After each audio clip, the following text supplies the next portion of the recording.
Hey guys, today we're making your financial transactions even more straightforward as we guide you through the steps of how to get your money back in PayPal.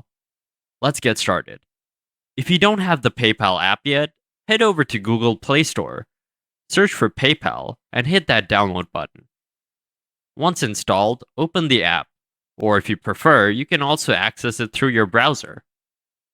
Before diving in, let's make sure you have a PayPal account. Log into your account using your credentials.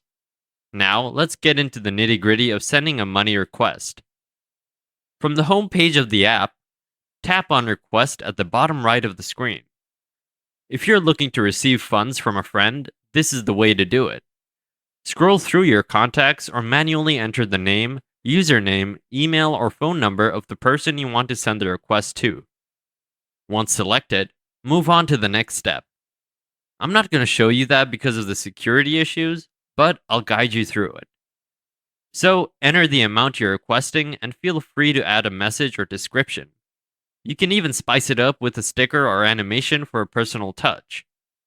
Hit Next or Review when you're satisfied. Review your money request one last time, ensuring all details are accurate. Once you're ready, hit Request Now. Quick heads up, if the other person pays with their PayPal balance or linked bank account, there's usually no fee. However, using a credit card or debit card may incur a small fee. You can check the current fee on the PayPal website.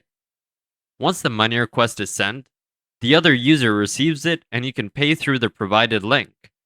Most transactions happen within minutes, but keep in mind it could take up to 30 minutes depending on various factors. And there you have it. If you found this tutorial helpful, don't forget to like, subscribe, and stay tuned for more tech tips.